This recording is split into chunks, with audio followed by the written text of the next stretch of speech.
உள்ள வாங்க வாங்க.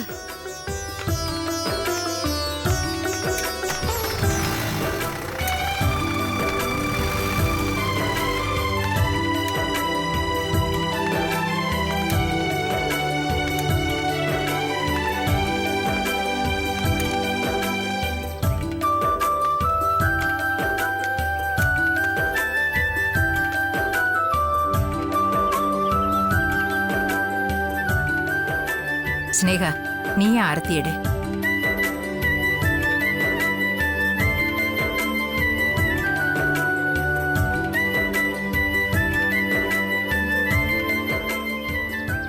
அம்மா, நானா? நீ வளர்ற பொண்ணு, அவங்களும் வாழ வேண்டியவங்க. நீ ஆரத்தி எடுக்கிறதா சரியா இருக்கும். இந்தா தட்டை வாங்கிக்கம்மா. வாங்கிக்கம்மா.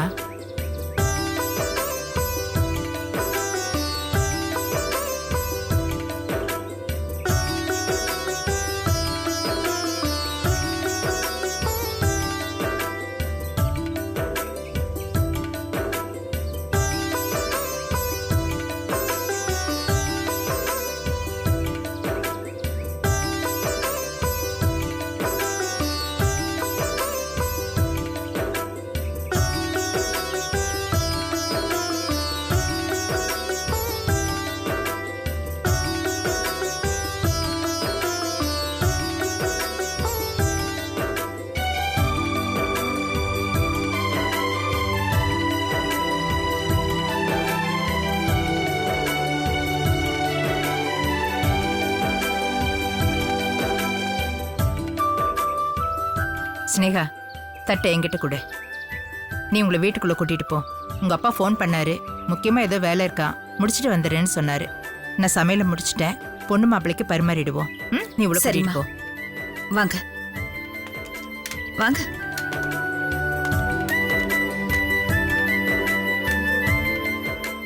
மேனகா, வலது கால எடுத்து முன்ன வச்சு வா.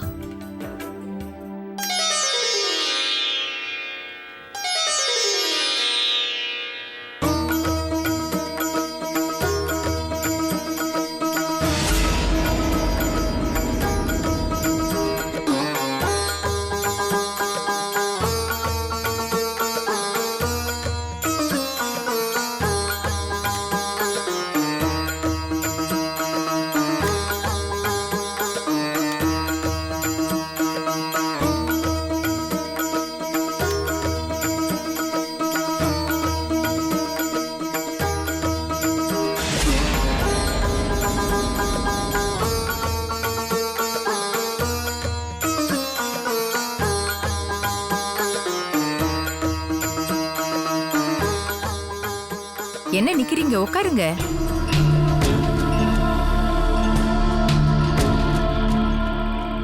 அம்மா எங்க? அவங்க கோயிலுக்கு போய் சாமிக்கு அர்ச்சனை பண்ணிட்டு வரேன்னு சொன்னாங்க. அவரு நாத்திகம், மத்தவங்க எல்லாம் ஆத்திகம். அம்மா, அவங்க 2 பேரும் வரும்போது வரட்டுமா? அப்பா உங்ககிட்ட போன்ல பேசினாராமே. அடுத்து இவங்களுக்கு என்ன பண்ணணும்னு சொல்லுமா. ஏன் இப்படி படபடப்பா இருக்க? நல்லபடியா கல்யாணம் முடிஞ்சிருச்சுல்ல, இனிமே நீ ரிலாக்ஸா இரு.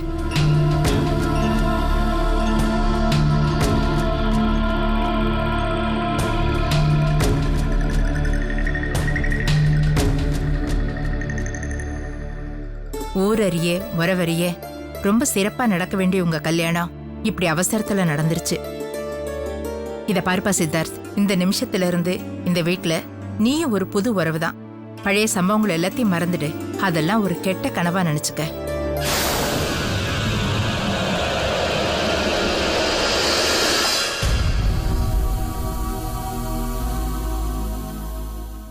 சில நேரம் வாழ்க்கையில ஏற்படுற கசப்பான அனுபவங்களை மனசுக்குள்ளே தேக்கி வைக்காம அதை மறந்துட்டு அடுத்த கட்ட வாழ்க்கைக்கு போறதுதான் நல்லது.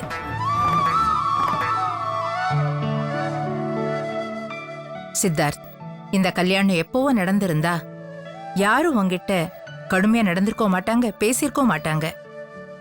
மேனகாக்காக நான் பேசல. பொண்ணை பெத்தவங்க யாரா இருந்தாலும் வரக்கூடிய நியாயமான கோவம்தான் இது. இப்ப நீ மேனகா கழுத்துல தாலி கட்டியிருக்க. எல்லாரும் உங்ககிட்ட கடுமையா நடந்துகிட்டதுக்காக நான் உங்ககிட்ட மன்னிப்பு கேட்டுக்கிறேன்பா. என்னம்மா நீங்க ஒரு தாய் மகன் கிட்ட போய் மன்னிப்பு கேட்கலாமா?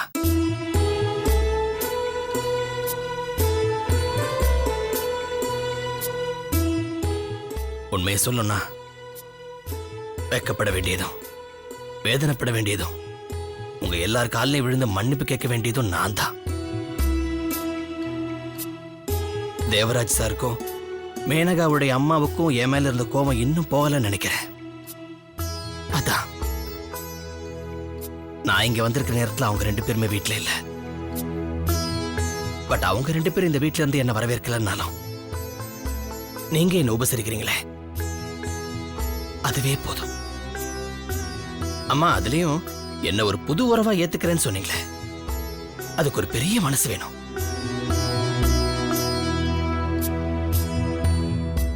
சரிப்பா, இன்னையில இருந்து நீயும் எங்க விட்டு வரவுதான். சரி, வாங்க சாப்பிடலாம். ஸ்னேகா, நீ வாம்மா. மா, முதல்ல அவங்களுக்கு சாப்பாடு போடு, நான் அப்புறமா சாப்பிட்டுக்கிறேன். ம்? எல்லாரும் சேர்ந்து ஒன்னா உட்காந்து சாப்பிட்டாதான் அதுக்கு பேரு விருந்து. நீ இல்லாம நான் எப்படி கல்யாண விருந்து சாப்பிடுறது? நீ வா. மேனகா, இந்தா. ஸ்னேகா, ரொம்ப தேங்க்ஸ். நான் நல்லா சாப்பிட்டேன். என் வயிறு மனசு நிறைஞ்சிருக்கு.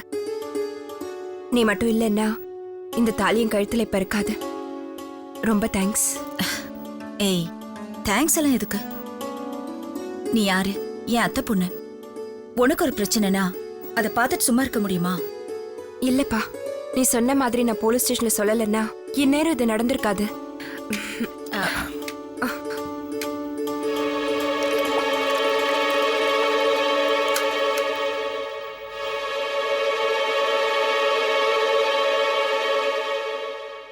ஸ்னேகா, நீ என்கிட்ட சவால் விட்ட மாதிரியே நான் மேனகா கழுத்த தாலி கட்டிட்டதுனால முழுசா ஜெயிச்சிட்டதா நீ நினைக்காத. ஸ்டேஷன்ல நடந்ததுக்கு பேரு உண்மை கல்யாணம் கிடையாது. It's just a formality.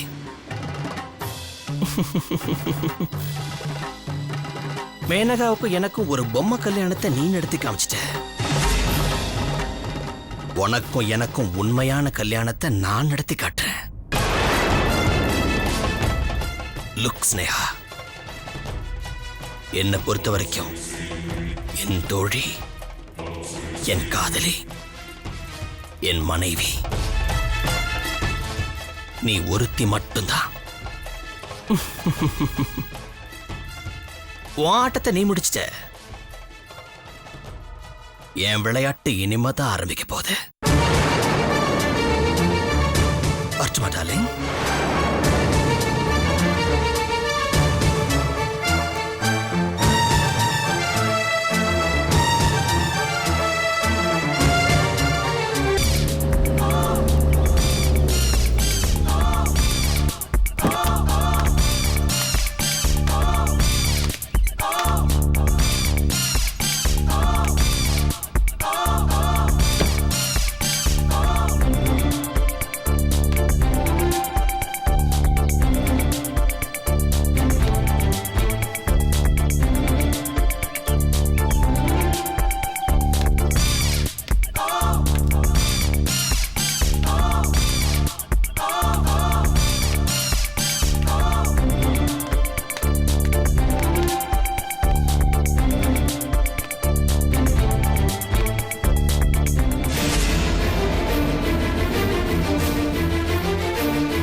என்னடா வரேன்ட்டு வரல? Excuse me. அப்படியா? சரி. ஹலோ. சரி, ஓகே. உன்னதாமா? உன் பேர் என்ன? புதுசா வேலைக்கு சேர்ந்திருக்கியா? ஒரு நிமிஷம் இரு. பேசிட்டு இருக்கல்ல, கொஞ்ச நேரம் வெயிட் பண்ண மாட்டீங்களா? நான் உன் பேரு என்னன்னு மட்டும் தான் கேட்டேன். உன் பேரு என்னன்னு சொல்லிட்டு நீ கண்டினியூ பண்ண. என் பேர் எது கேக்குறீங்க? உன்னை சஸ்பெண்ட் பண்ணதான். யார் மேடம் நீங்க? நான் யாருன்னு கூடிய சீக்கிரம் உனக்கு தெரியும். Hello doctor. காவியா மேடம், என்னங்க? அது இருக்கட்டும் டாக்டர். நீங்க பேஷண்ட்டை பார்க்க இது ரவுண்ட்ஸ் போற நேரமாச்சே. நீங்க நர்ஸ் கூட சிரிச்சு பேசிட்டு இருக்கீங்க. ஏமா, உங்களுக்கு வேற வேலை இல்ல?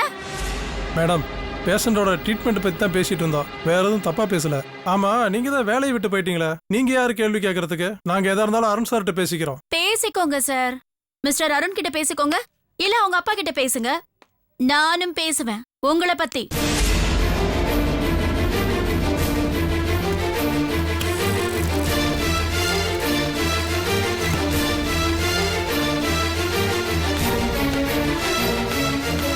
மே I come in sir?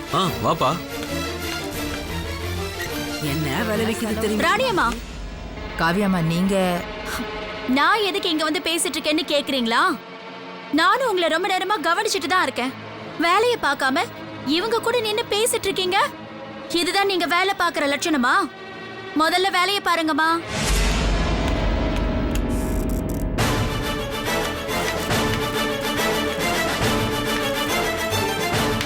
Kavya. என்ன அத்தா? என்னது அத்தானா? என்ன ஒரு மாதிரி பேசுற? உங்ககிட்ட நான் பேசாம வேற யார் பேசுவா? சரி விடுங்க, நாம தனியா பேசுவோம். என்ன மாணிக்கம், தெளிவா என்ன பத்தி டாக்டர் கிட்ட போட்டு கொடுத்திருக்க போல இருக்கு. இது தப்பாச்சே. இன்னைக்கு என்ன பத்தி நீ டாக்டர் கிட்ட சொன்ன, நாளைக்கு டாக்டர் பத்தி ஏன் கிட்ட போட்டு கொடுப்ப? உன் வேலை என்ன போட்டு கொடுக்கறதா? இந்த பாரு, வீல் சேர்ல அங்க நடுவுலயே இருக்கு, ஸ்ட்ரக்சரை ஓரமா வைக்க மாட்டேங்கிற. முதல்ல இந்த வேலையெல்லாம் ஒழுங்கா பாரு. என்ன அவரை பாக்குற? போன்னு சொல்றல. Kavya, what is this? வாங்க உங்க கேபின்ல போய் பேசலாம். ஹே, கையை விடு. ஓகே.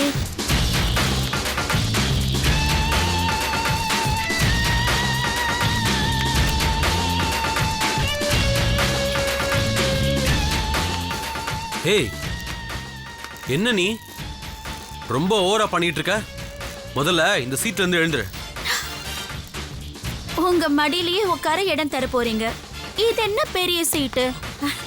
இல்லத்தான். ஏய், கையெடு, கையெடு. என்னது அத்தான்னு? என்ன உளற நீ? வளரனா?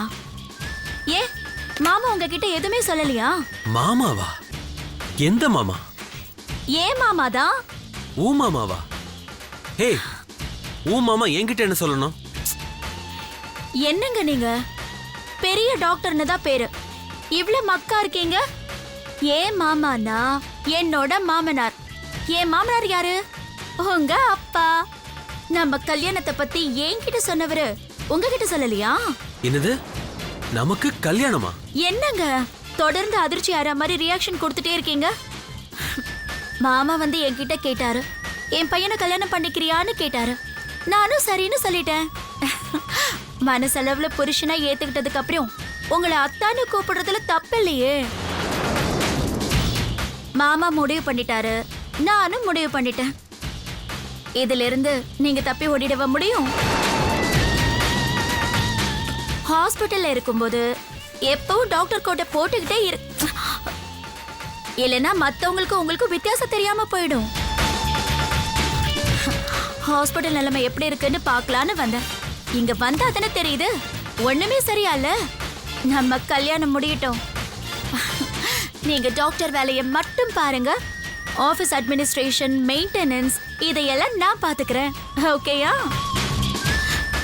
சரியத்தா, நான் போயிட்டு வரேன்.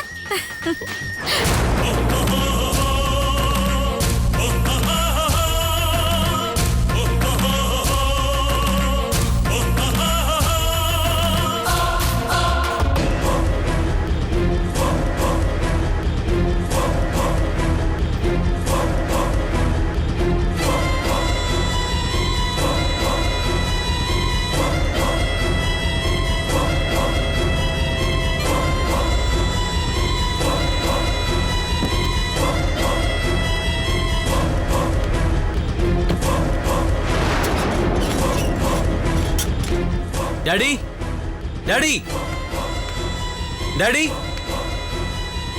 டாடி, டாடி, டாடி எங்க இருக்கீங்க?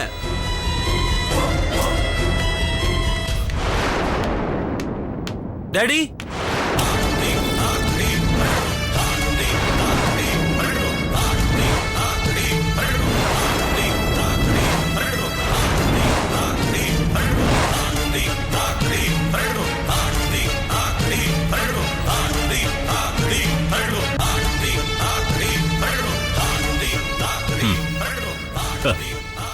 எப்படி இருக்கு அப்பாவோட கெட்டப்?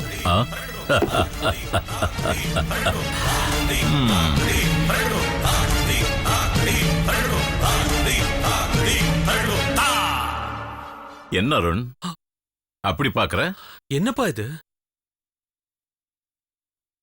காவியா கல்யாணத்துக்கு சம்மதிச்சிட்டா இல்ல, அந்த சந்தோஷத்துல பக்கத்துல இருக்கிற அம்மன் கோயில மொட்டை போட்டுக்கிட்டேன். என்னப்பா நீங்க? அவ அங்க ஹாஸ்பிடலுக்கு வந்து அலமல் பண்றா, நீங்க சந்தோஷமா போய் மொட்டை போட்டு வந்துட்டேன்னு சொல்றீங்க. அப்படி என்னப்பா பெருசா நடந்துச்சு? என்ன நடந்ததா? ம், காவியா ஹாஸ்பிடலுக்கு வந்திருந்தா, வார்ட் பாய்ல இருந்து டாக்டர் வரைக்கும் என்ன ஒரு அதிகாரம், என்ன ஒரு ஆர்ப்பாட்டம், என்ன பார்த்து அத்தான்னு கூப்பிடுறா. இப்பவே அப்படி கூப்பிட ஆரம்பிச்சிட்டாளா? ம், அருண், கிராமத்துல எல்லாரும் புருஷனை அத்தான் தான் கூப்பிடுவாங்க. நீ சிட்டில வளர்ந்த பையன்ல, அதான் உனக்கு புதுசா தெரியுது. ஐயோ அப்பா, இதெல்லாம் எனக்கு நல்லாவே தெரியும்பா. நான் உங்க பையன் தானே. என்கிட்ட ஒரு வார்த்தை கூட கேட்காம, என் விருப்பத்தை கூட கேட்காம அவ்வளவு போய் நீங்க கமிட் பண்ணிட்டு வந்திருக்கீங்களாப்பா. அருண், உங்க அப்பாவை பத்தி இவ்வளவுதான் நீ புரிஞ்சு வச்சுக்கிட்டு இருக்கியா? என்னப்பா சொல்றீங்க? உனக்கும் அவளுக்கும் நிச்சயதார்த்தம் நடக்கும். ஏன், கல்யாண ஏற்பாடே நடக்கும். மாப்பிள்ளையா நீ மனமேடையில போய் உட்காருவ. ஆனா கல்யாணம் மட்டும் நடக்காது. என்னப்பா எதுக்காக இப்படி ஒரு டிராமா?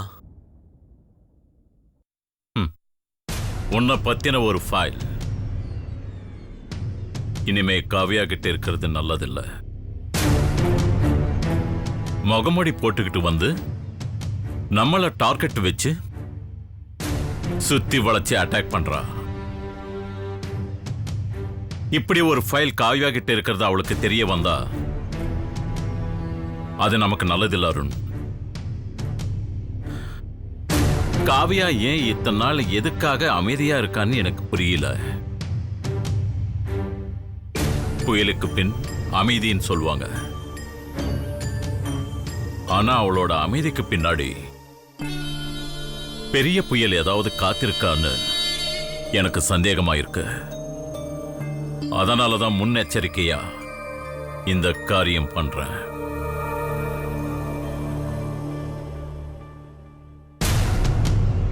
அந்த ஃபைல் எப்படியாவது நம்ம கைக்கு வந்தாகணும் அருண். என்னப்பா இது? ஏதோ ஒரு ஃபைலுக்காக என் லைஃபையே அடமானம் வைக்க பாக்குறீங்களா? நேரடியா ஃபைலுக்கே குறி வைக்க வேண்டியது தானே. எதுக்கு சுத்தி வளைச்சு மூக்க தொடணும்? நேரடியா அந்த ஃபைலை காவியா கிட்ட இருந்து வாங்க முடியும்னு எனக்கு தெரியல. அதுக்காக தான் இவ்வளவு பெரிய டிராமா பிளே பண்ண வேண்டியதாயிடுச்சு. அடமானம் வச்ச பொருளை மீட்டிடலாம் அருண். ஆனா அந்த ஃபைலால உன் லைஃபே காலி ஆயிட்டா, காவியா கிட்ட உனக்கு என்ன வேணும்னு பல தடவை கேட்ட பிறகும் அவ மசியில. உன்னை கல்யாண பணிக்கு சொல்லி கேட்டப்பவும் அவ உடனே சம்மதம் சொல்லல. யோசிச்சு சொல்றேன்னு சொன்னா. ஆனா அதுக்கப்புறம் தான் அவ சம்மதமே சொன்னா. பாத்தீங்களாப்பா, அவ யோசிச்சு சொன்னானா ஏதோ ஒரு திட்டத்தோட தான் அவ இந்த கல்யாணத்துக்கு சம்மதிச்சிருக்கா. என்ன ஜெயிலுக்கு அனுப்ப துடிக்கிறவளையே என் மனைவியாக்க நினைக்கிறீங்களேப்பா?